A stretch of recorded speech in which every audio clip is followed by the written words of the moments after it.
Hello and welcome to the CW3 Weekly. We are so excited about today's guest, especially if you attended the CW3 and you were there for my wellness panel. You will undeniably not forget Dr. Sally Diane, who is a psychotherapist here in La Quinta, California, also a licensed marriage and family therapist. Working in private practice is her first love, and her focus is totally client-centered. She has a strong dedication to helping people. She's worked with a lot of people with trauma, and I know that's a big focus of hers. So because of everything that is going on with, the shutdown and COVID-19 and all of these different things that everybody is experiencing, I thought that Dr. Sally Diane would be able to lend some really good, helpful information today for all of us. So welcome to the program, Dr. Sally. Thank you. And it's nice to be here, and I hope everybody is staying safe. Yes, I think that everybody, is definitely taking as many precautions as they possibly can. This is such a interesting time that none of us have ever experienced, and we are experiencing this simultaneously together. And I would imagine that in your practice you've been able to you haven't been able to see anybody maybe through video call, but you've definitely had talked to a lot of people, and I'm sure that maybe their concerns are much different now. First, before we even go there, how are you doing? Oh, sweet of you to ask. Thank you. I'm doing well. I'm doing well. I feel good. I'm taking care of myself. Is that what you mean by how am I doing? Yeah, I just want to, check in with you and see how you're feeling, how you're doing, how you're handling all of this. Being able to connect with clients lends my life normalcy that a lot of people don't have right now. So I actually feel quite contented in my own personal life.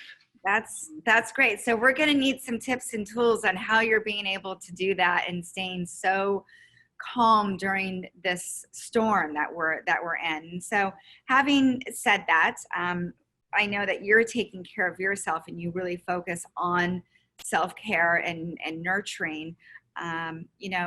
What is it that you might say to someone who is seeking a therapist at this time because of everything that's going on? Seeking a therapist for the first time, I tell people it's our first interview. You're interviewing me. Is it a good fit? Does it feel like there's a possibility for a rapport and a connection? Because that rapport and connection is what allows the safety and the exploration to happen. So that's number one.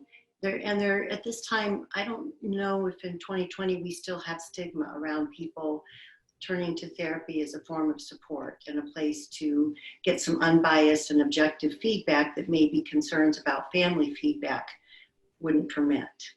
So, and you need to feel safe, trust your gut, and any therapist would respect that it is a first job interview. Mm-hmm. And so you haven't been able to see any of your clients, and gosh, we're going on almost 3 months now. I know that you're doing a lot of phone sessions with people, but what is it that you miss the most about not seeing your clients in person? Honestly, I miss hugging. You're a hugger. Hugging. I am a hugger, and I know healing touch. And honestly, because of that, here you share your life story, you share your life experiences, and at the end, I just it's like, I love you, baby, I accept you, we're good, for that sense of validation through physical touch. I really miss that, and honestly, I don't know when we're going to get to have that again. Yeah, it could definitely be a while. Mm-hmm. Also, Body if language. you are seeking that therapist and you find someone, or maybe someone's really in a desperate place right now where they really do and want to find somebody. Yeah. Maybe they're going by a referral of a friend. What is it that you can tell our viewers some suggestions, some tips that maybe this is someone who cannot find a therapist, or maybe doesn't have the funds right now, or they've had to let their insurance lapse, or whatever the case may be. What would you suggest to people that they can do even on their own to stay calm? And, you know, the anxiety, I mean, is, I know, ridiculously off the charts right now. We need to stay in our day. In all honesty, most anxiety comes from the what ifs about tomorrow. And while I know we have to deal with tomorrow, we've got to stay centered and grounded in our day, first and foremost. Also, honestly, most adults can look back and there have been challenges and struggles. Don't forget how you have met those challenges and struggles. Don't forget your own inner resources, and they are available. And in fact, that's what therapy is all about, is helping you uncover your own inner resources and strengths. So that's something you can do with yourself. That requires you being able to lean into your feelings. And I encourage journaling. I encourage video recording yourself. I encourage painting or talking with someone or doing anything that allows you, dancing, anything allows self-expression. Validate your own feelings. It's just bits of information. They're not facts. So we got to own where we're afraid so we know where to do the reassurance, the honest, real reassurance. When you're saying staying in the day, I don't want to be presumptuous. Does that mean living right now in the moment? In the moment, especially when high anxiety. A tip for somebody who's really having a panic attack, this is not silly, it is effective, is to remind yourself, like let's say you're having a panic attack or your anxiety's rising, to remind yourself, I'm sitting in this chair. My feet are on the floor. I can feel the tile under my feet. I feel safe in this moment. Nobody's hurting me. I'm aware of my surroundings. And just to name the things, I love my dog is here. I love this, I love that. To name those things, that actually helps. It doesn't say you don't have a right to feel that. It just reminds you right now in this moment, you're safe.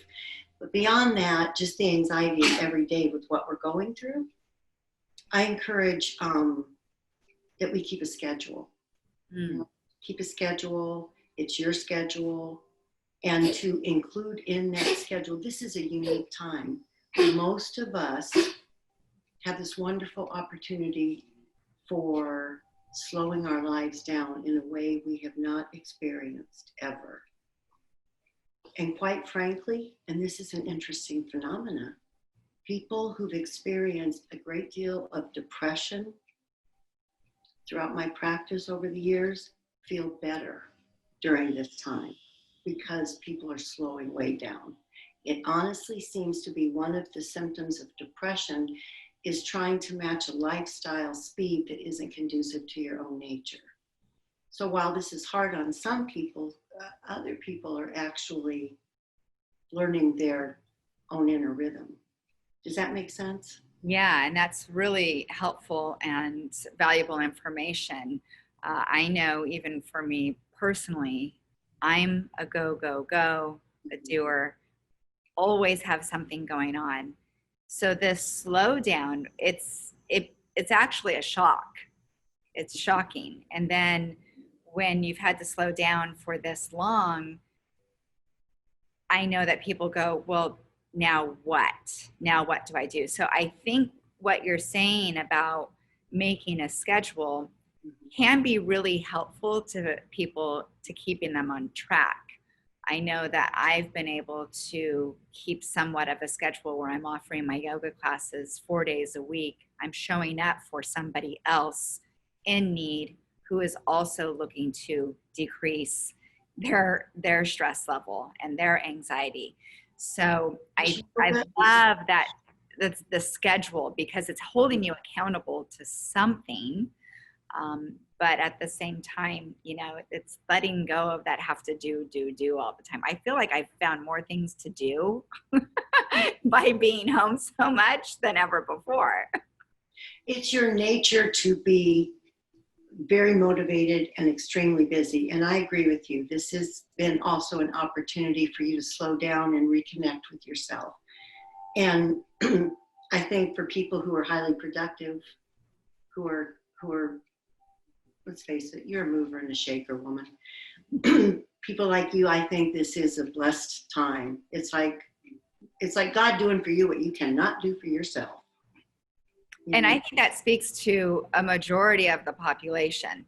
Mm-hmm. So I know our viewers will definitely be able to connect with that because we're all doers. And yes, the slowdown, yeah, it's just definitely been interesting. What have you seen, Dr. Sally, as a common theme in this crisis with your clients? Without, you know, I know there's confidentiality, but what is the common theme that you're seeing that people are experiencing? Initially, it was a great deal of uncertainty and fear. Uncertainty breeds anxiety and fear. And there was a lot of that for a variety of reasons. The common theme I'm seeing is that because of this circumstance and then the individual lives within their own circumstance, there is this reconnecting or getting to know oneself in such a different way. There's this major disruption, and then it's like the pieces are landing in a different way in one's life. And the common theme to me is this disruption is leading to, expansion, like more of oneself is emerging all across the landscape. Does that sound too abstract? Well, maybe you can share a little bit. Go a little bit deeper if you can. Okay. People are commenting on, I don't have my own familiar outlets, and guess what? They were more not disruptions, they were more distractions. There's less distractions. So those things that we used to go to avoid self are not there. And all of a sudden, people are meeting self. And I'm hearing things such as, I feel nervous about the way I am with my kids. I didn't know I felt discomfort when I X, Y, or Z, or gee, my spouse and I, all this time together, these little things are emerging, not in my spouse, but in my reaction to my spouse. New stuff coming up. And it's initially being met with discomfort and then being met with curiosity, which is a wonderful place to be when disruption happens in your life. That's actually a great tool, being curious about the disruption instead of fearful of it. Yes, now that does definitely make greater sense. And having to look at self, for a lot of people, that's not very much fun, right? So unless they're actually seeking to talk to someone like yourself because they're trying to learn more about themselves and go greater within. So people who are having to seek more of self, is that bringing on a sense of calmness, or is that then leading into more anxiety because they're having to face something that they're typically not facing? Anxiety usually is our first experience with change. So of course there's some anxiety that comes up. And at least the process of therapy, or with a really good friend that you trust immensely and you know has your back, is that process of, okay, that curious of what does this disruption mean and my reaction to it. And I'm surprised at myself for my reaction. I feel judgmental, I feel shame, I feel fear, I feel all of these variety of feelings. I feel happy, giddy, uncertain. All of these new emerging feelings, I think, are our own personal journey of what this pandemic represents for all of us, okay? I guess what I'm saying is we have got to meet ourselves with self-acceptance no matter where we stand. Mm. Number one cause of depression is disowning oneself. And this is honestly an opportunity for all of us to cultivate a deeper relationship, friendship with ourselves. And hopefully we have people in our lives who mirror those positive things about ourselves that we forget, that is helpful to be reminded about. Yeah, that's really profound. Disowning oneself. Wow, that's a big one. At least that just kind of hits me a little bit. So yeah, disowning oneself, I think that's what I'm saying. A lot of people don't want to look at self. So when you're saying, those outlets aren't there for people, it's not getting together with friends and putting something on the back burner, or just never even dealing with it at all, or maybe not spending as much time with their kids, and because they were having those other distractions, and now they are forced to be with their spouse more, with their children more. So yeah, I definitely think that so many of us have learned so much from this. What is the one thing that you've been able to learn from all of this, Dr. Sally? That's a good question. I too, like I've been saying to my husband periodically, my mind is constantly racing and my body has nowhere to go. Mm. So I'm like, okay, this is more channeling for me into writing, because that's my creative outlet. So it's allowing me to enjoy something I enjoy that it's been hard for me to give myself permission to enjoy. Mm. Okay, I really have learned that it's okay to take pleasure in things. I don't have to schedule a swim. I can just go swimming. I don't have to schedule a writing session. I just get to write. I don't have to schedule all my time. I like a schedule, but I have a freedom that's new for me. Does that make sense? Yeah, I love that. I love that. So yeah, I think so. I love that, because learning from you what you've learned from it, if we look at ourselves, what have I learned from this, and we ask ourselves that question, maybe that is a way that we can better channel what we need to do for ourselves. This is something we're all living through together, yet in such isolation. The juxtaposition, I think, is interesting. It's like a cultivation of here, so that we're all going to be different when we emerge back out there. Mm-hmm. And I think there'll be a lot of positive differences. I think so too. And I've seen a lot of people who really have been able to step up for other people. And, I've seen a lot of people want to support other people during all of this, because they may have not had support in other ways. So I've always been looking at this as an optimist and thinking this is the best time to get in your greatest shape, eat really healthy, take care of yourself, be kind to yourself. I love that you're promoting that, because that ties in to the relation. Our body and depression, or our body and our moods, are so intertwined, right? Mm-hmm. And it's, I can't say that, I don't have my waves of, okay, I'm going down the rabbit hole for a little while, and then I got to come back up and pull myself out. And but I am human, and I think a lot of us probably experience that. But I'd have to say that I'm more so positive and optimistic than the other end of the spectrum. So this has been so helpful, not only for me, but I know our viewers are going to just love what you've been able to share today, Dr. Sally. If there are any other nuggets that you can share with us, please do right now. This is like our last opportunity to hear, at least for now, from you. Express. What else what are the last bit of nuggets you can give us? Allow yourself to express, write, allow yourself to daydream. What time are we ever going to be this slowed down where we can really daydream and fantasize about the kind of life we want to keep growing into. Allow yourself to play.